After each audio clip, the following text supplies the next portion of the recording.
Hi friends, engineer साहब की class में एक बार आपका फिर से स्वागत करते हैं। प्लिंथ बीम के ड्राइंग के बारे में हम लोगों ने चर्चा कर रहे थे हम लोग परसों दिन। कल हम लोगों ने स्लैब के बारे में चर्चा किया।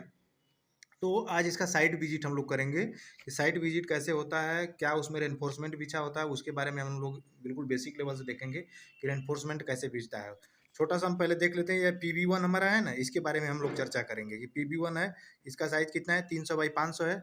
इसमें कौन कौन सा सरिया बिछा हुआ है उसको दिखाते हैं। 300x500 PB1 में हमारा, ये देखिए PB1 हमारा है और इसमें 300x500 का सरिया, इसमें क्या है 316 का सरिया ऊपर लगा हुआ है, 316 का सरिया नीचे लगा हुआ है। ठीक है, यहाँ से यहाँ तक की S1 दूरी हमारी है, बीच में S2 है, ये हमारा S1 दूरी है। क्लियर। 212 का सरिया हमारा यहाँ पे एक्स्ट्रा है, 212 का सरिया यहाँ पे एक्स्ट्रा है। कॉलम के इस फेस से, यानी कॉलम के इस फेस से आगे यहाँ पे हमारा 1700 है, यहाँ इस कॉलम के आगे वाले फेस से यहाँ पे 1700, ये एक्स्ट्रा बार है। ठीक है ना।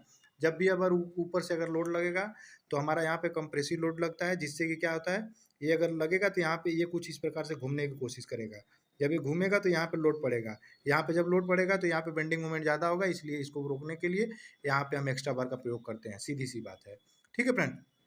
ऊपर कंप्रेसिव लोड, नीचे टेंसाइल लोड यानी टेंशन फोर्स हमारा लगता है। अब आगे आते हैं हम लोग क्या करना है। क्या है, साइट विजिट करेंगे। साइट विजिट पे कैसे रेनफोर्समेंट बिछता है उसके बारे में बेसिक लेवल से बिल्कुल चर्चा की जाएगी। देखते हैं आगे हम लोग साइट विजिट। हाय फ्रेंड्स, आज हम लोग का 17वां दिन है। ठीक है, प्लिंथ बीम का ड्राइंग हम लोग पढ़ चुके हैं और प्लिंथ बीम का ड्राइंग में हमने डिस्कशन करने के बाद हम लोग बोले थे कि नहीं, आपको साइट पे विजिट कराया जाएगा। तो आज हम लोग जानेंगे कि क्या सरिया कैसे बिछता है। ठीक है, ये जो सरिया है ये हमारा प्लिंथ बीम है। ठीक है, प्लिंथ बीम है, ये बॉटम लगा हुआ है, साइड अभी लगना बाकी है। इसमें जो ये सरिया टॉप में है, टॉप में देखिए 3 सरिया 16 का है, 1 2 और ये यहाँ पे 3 16 का है।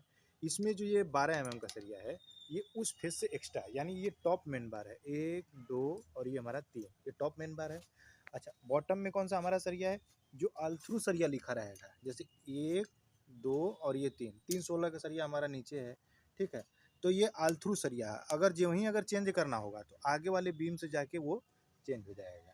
और जो L/4 पे एक्स्ट्रा बताया गया था, अभी उसको हम ड्राइंग में आपको दिखाएंगे।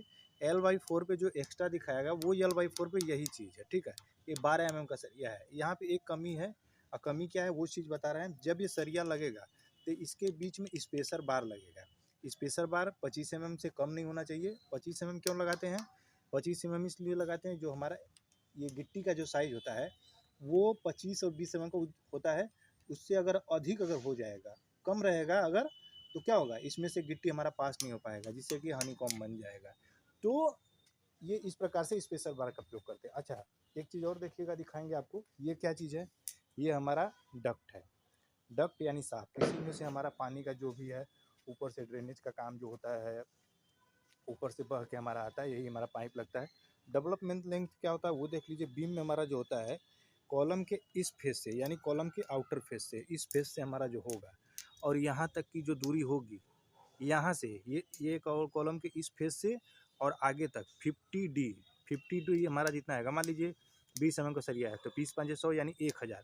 यहाँ से आप 1000 ले जाएंगे। अच्छा, 1000 ले जाएंगे। देखिए, मैनुअली तो डालने में दिक्कत होता है, वो हकीकत में डल नहीं पाता है, लेकिन क्लाइंट क्या है, उसकी डिमांड करता है कि नहीं भाई हमको वो चीज़ चाहिए।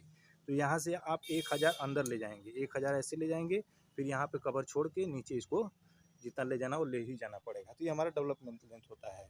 ठीक है, ऐसे ही हम लोग का ये कंटिन्यू बीम जाता रहेगा।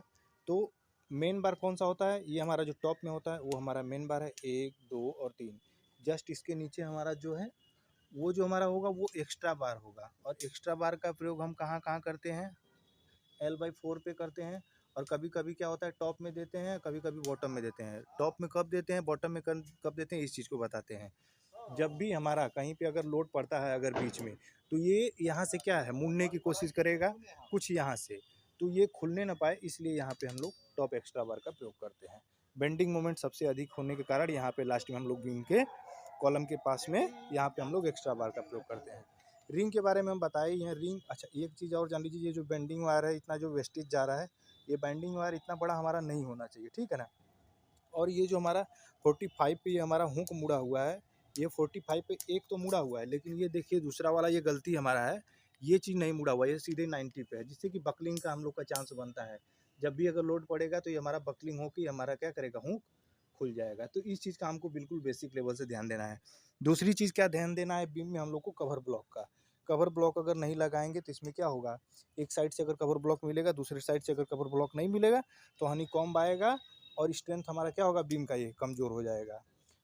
पहली बात, थोड़ा सा बेसिक चर्चा करेंगे कि बॉटम बार और मेन बार जानना बहुत ही ज़रूरी है। बॉटम बार हमारा देखिए ये है, इसमें जो ये लगा हुआ है और ये इधर स्पेस में जो लगा है ऊपर, ये 12 mm का ये एक्स्ट्रा बार है, ठीक है ना। यानी 316 का इसमें बॉटम में मेन बार है और टॉप में हम लोग का क्या है, 316 का हम लोग का मेन बार है। कभी कभी क्या है कि चेंज भी हो जाता है। तो इस प्रकार से हम लोगों ने ड्राइंग रीडी पढ़ा और आज हम लोग साइट का विजिट कर रहे हैं।